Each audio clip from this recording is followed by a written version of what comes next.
Hey, what's up, Kansas City? Come see me, Jay Moors, at the Midland Theater, July 7th. Tickets go on sale May 18th. I'm coming back, KC, holding it down, Midland Theater. I really hope to see you guys out there. Had a great time last time I was there. Now we're doing a bigger theater, so I need more of you. Tickets go on sale May 18th to come see me, your buddy, Jay Mohr, at the Midland Theater, July 7th. Kansas City, baby.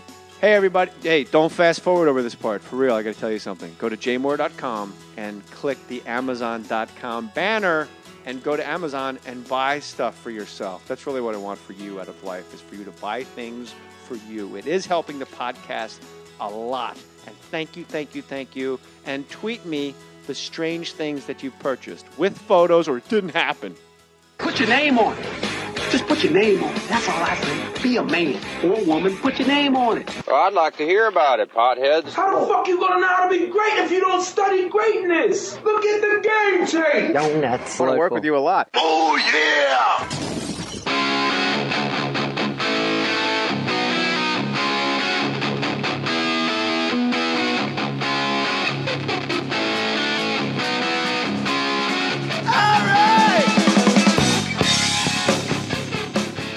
Welcome to Mohr Stories. Ding, ding, ding, ladies and gentlemen. Fighting Oh, my God. out of the black corner. Really? Weighing in at a svelte, I'm going to guess 160 pounds. 165, bruh. I almost said 165. I'm trying to get up to my nigga slapping weight. That's like about 180. So, where you can just walk up and slap a motherfucker. So, I'm trying to get up to that now. You're trying to get to 180? Yeah. Beer and pancakes was my recommendation. That's what they said De Niro did for Raging Bull. For real? Yeah, he said for me to get to my nigger slapping weight, I had to have. It's in all the interviews. I didn't read the interview, man. Yeah, no, he said it. It was really surprising that he said it. It was on the Actors I'm more of a vodka Studio. drinker, but I'm at to try beer now. It was on the Actors Studio where he said it. He said it on the Actors Studio.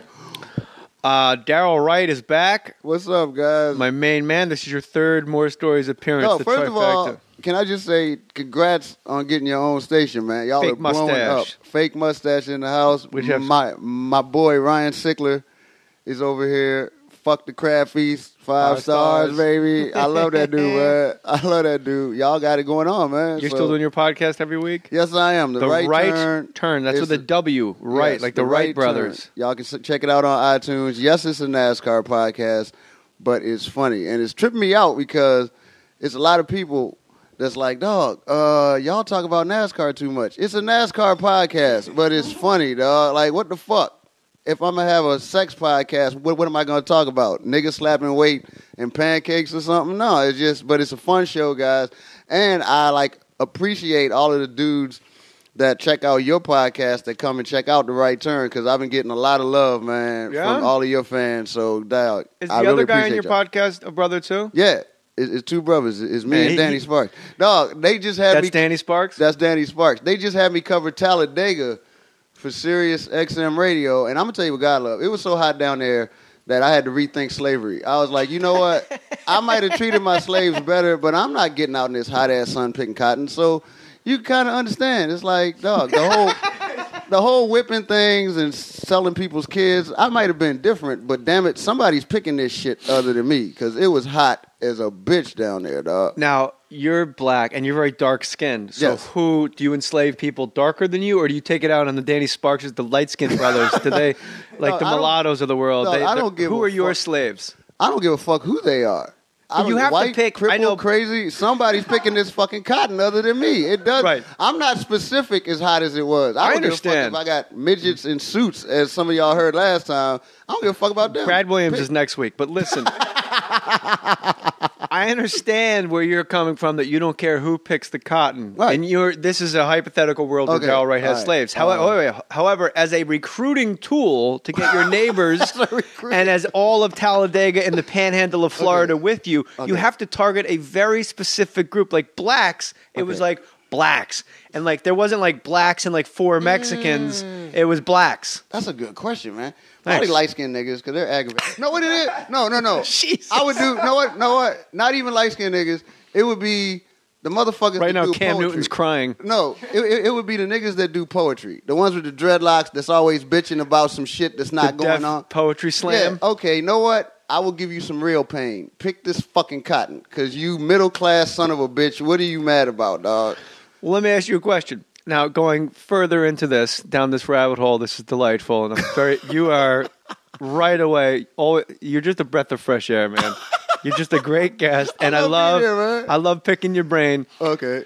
So you're gonna get the poetry slam Niggas, black. yes. Well, Yes, I'll say yes. black. I'll say niggas. All right. The poetry so they're slam going to niggas. be your slaves. But Yes. here's the problem: you don't know a poetry slam black person until they start doing their poetry. Yes, you do. Yes, you do. Well, how do you know that's just not a It's guy easy. from Tribe Called Quest? No, go to any Just some guy- coffee shop. Know what? PM Dawn. Know what? Go to any coffee PM shop. Dawn look like them. No, but go to any coffee shop and look for the nigga that's in the corner surrounded by white girls that's trying to use white guilt to fuck them. That's a poetry nigga, because I've seen it. They will go up to a white girl and be like, hey, if you don't fuck me, you're racist. And then the white girls will start crying because they're like, I'm not racist. I just don't want to fuck this coon. So Jesus. it's like, it's really a weird situation to put these poor girls in. And dog, he's laughing. He knows. He's seen this guy. He doesn't even have to break out his poetry book for you to know that he's one of those poets. And it's like, dog, if you're a real poet, be a rapper. I don't know what these dudes are other than fucking just gameless. So they, dog, because you got Shameless and gameless. dog, because you got to get pussy. So if you ain't good enough to be a rapper, then you become a poet and get mad at nothing. Probably you get mad at the fact you wasn't able to get no pussy because you're gameless. So maybe that's the poetry part of this whole thing. Yeah, But you're mad because you're not talented enough to be a rapper. Yeah, Instead of so being a you- rapper, you can't find any beats.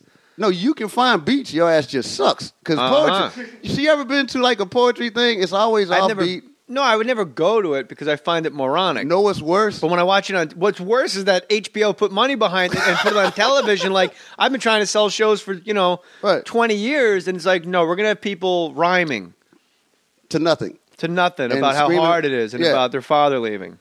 Okay. And then know what's worse? Accidentally walking into one and being trapped because you're a drunk. And it's like, Vodka time, hashtag vodka time.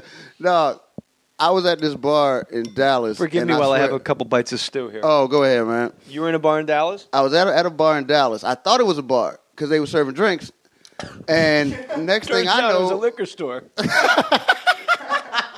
next thing I know, a poetry slam breaks out. And so I start sweating and my shit doesn't taste right no more.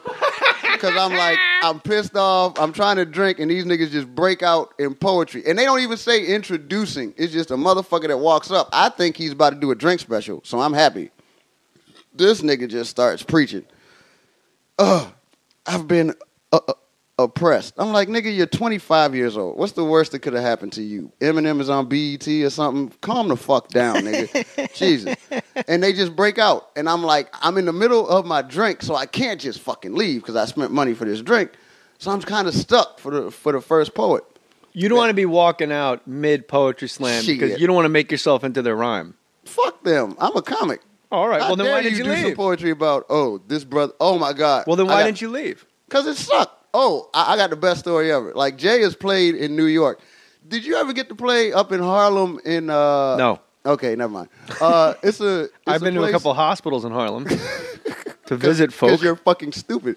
But there was a place in Harlem called Genzi's, right? And it's like this ghetto-ass room. It was lovely for comics because I'm telling you, if you suck, them brothers didn't have no problem with letting you know that you suck. But it's like a bar. It's like a little-ass bar, and they got a little-ass fake stage. And every week, I think it was on Wednesday. What's the difference between a real stage and a fake stage? A fake stage is when they just move the tables back and put you up there. Oh, okay. I thought it was So- like a make-believe stage. Well, it is a make-believe stage because they move the tables back. It's really a Thomas the Train table. We put a curtain around it and we call it a stage. It's a fake Dog, stage. It was close All enough. right. But like, stage left is a bar. Okay. And every week, I think it was Wednesdays, I think Spanky out in New York hosted that joint. Stage right, stage left was a bar. And it was these three dudes there every week that looked like they worked for the city. They had the overalls. And all they did is come in because it was happy hour and they would drink. Mm-hmm. And they wouldn't heckle the comics. They would just stay turned around because their back was to you.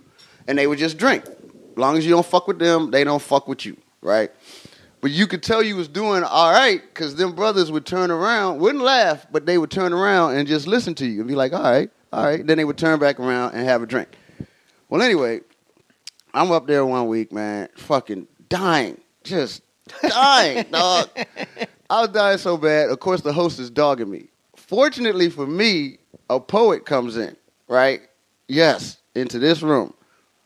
And he starts doing poetry, and brothers is like, boo, boo. And so the other three brothers, they ain't booing, they just drinking.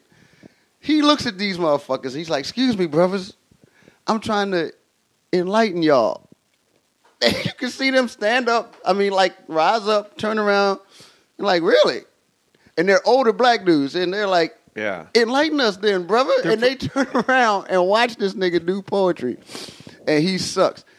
At the end of his poetry, right, he's like, oh, yeah, by the way, I'm selling my CD for $5 if any of y'all want one. One of the black dudes turned... One of the city workers? One of the city workers looked up and said, I'll take 10 of them. And everybody just bust out laughing. So I'm so glad the poet was there because everybody forgot how bad I did. And they were just dogging the poet the whole night. That's really the key to life, is have someone that sucks worse than you in your vicinity at all times. It's awesome, man. If you forget to fasten your kid's baby seat and you get to the mall and you go to take your kid out of the baby seat and realize you never clicked it closed. I'm not saying that ever happened to me because it never did, because that would be unlawful. It's always good to then take your kid out of the car, and in the next car, someone's slapping the shit out of their kid, and you go, Jesus, they have a problem. I'm fine. If you leave your kid, if you're in a Southwest flight to San Francisco from LA, and you got to go back because you left your baby in the overhead, and then when you get there, someone's giving your baby liquor, and you're like, whoa, you don't give a baby liquor? Exactly. So in your world of slavery, poetry slam brothers with the dreadlocks that smell like patchouli oil. And they got to pick it. Yeah, but here's the problem. Here's the flaw in your demographic of slave. Give it to me. Is that you said, when you go to Starbucks and you got to go. Now, if I want these guys to work for me, I have to go to Starbucks and seek them out. Where when you're black, you're just fucking black. Right. Like the slave owners in the day, they knew a black person from very far away because they were fucking black. I know a coon from far away too. Oh it's my easy God! To see. How can you tell a Def Poetry Jam guy from far away? No, maybe he owns a dojo. Maybe he's the sensitive guy that owns a dojo with dreadlocks. Really? Maybe he plays in the Tonight Show band. Maybe other jobs. Maybe he's maybe he's Basquiat. Who the fuck is Basquiat? An artist. Thank you. But that motherfucker had some real pain in poetry. He was a heroin addict. Okay, cool. But he can pick cotton too. It's plenty of time for you to kick heroin in that hot ass sun in Alabama. It'll help you sweat. Huh? Wait, Talladega's in Alabama? Yes. I never even knew that. See? I thought it was in Florida. No, that's the Daytona 500, man. And other things as well are probably in Florida. I like that Florida I like that you have your states broken up by racetrack. Yeah, that's true. They were just in Charlotte this weekend, which is North Carolina. Yeah. They're in Kentucky, so Kentucky, I think horse racing, you think NASCAR. Loudon? Yeah, Loudon. Wow. Yeah. So I know my shit. That's why I have a NASCAR podcast, because I know my shit. And it's fucked up because it's like people think that I'm just making fun of NASCAR. No, I love NASCAR. Yeah, you do love NASCAR. And it's like, you got to get NASCAR guys on your show. Somehow I would love to, man. I will work. I'm going to try. We got to figure out a way to get. I mean, there's a lot of what I like about NASCAR is the B-level drivers are multimillionaires with crazy ass fans with their flag in their front yard. Oh yeah, it's awesome, man. And know what's really what's funny is it's like Burton Kozlowski. What? What? Kozlowski's killing this year, dog. This year? Yeah, but it's 10 years behind him where you're like, we even have a drinking game on my podcast where every time Joey Logano hits something, we got to take a shot. So we've been fucked up this whole year. Wow, NASCAR talk from a brother is fun. I know, it's kind of weird. Is Danny Sparks related to Wally Sparks? Huh? Is Danny Sparks related to Wally Sparks? That's Rodney Dangerfield. Nah. Yeah, that was the joke. See, you thought, you didn't got to get that, did you? No, I knew you. I was hoping you'd get it. Hey, kid, I'm going to put you in my movie, okay? All right. No. But it's just weird because it's something new. and it's like everybody's always scared of something new. Because I remember when You mean your podcast? Yeah, well, just having two brothers talk about NASCAR and they actually know NASCAR. It seems like something that NASCAR is as a business model is really foolproof, and they always everything's done well and right. Maybe not for you listening, but for if I'm the France family at NASCAR, the shit runs on time. Oh. And it like those drivers, like you go, all they gotta do is race once a week. No, they park that car, they get on a jet, they go do a private gig, they gotta go speak for fucking Shell Oil, then I gotta meet the Penske people. See me, your buddy, Jay Mohr, at the Midland Theater, July 7th, Kansas City, baby. Hey, everybody. Hey, don't fast forward over this part. For real, I got to tell you something. Go to jmohr.com and click the Amazon.com banner and go to Amazon and buy stuff for yourself. That's really what I want for you out of life, is for you to buy things for you. It is helping the podcast a lot. And thank you. And tweet me the strange things that you've purchased with photos or it didn't happen. Put your name on it.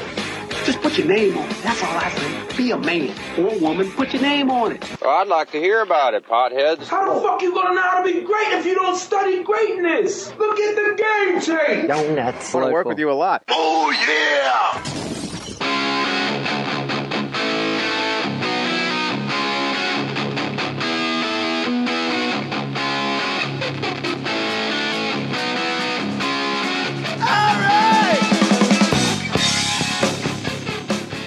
Welcome to Mohr Stories. Ding, ding, ding, ladies and gentlemen. Fighting Oh, my God. out of the black corner. Really? Weighing in at a svelte, I'm going to guess 160 pounds. 165, bruh. I almost said 165. I'm trying to get up to my nigga slapping weight. That's like about 180. So, where you can just walk up and slap a motherfucker. So, I'm trying to get. Hey, what's up, Kansas City? Come see me, Jay Mohr's, at the Midland Theater, July 7th. Tickets go on sale May 18th.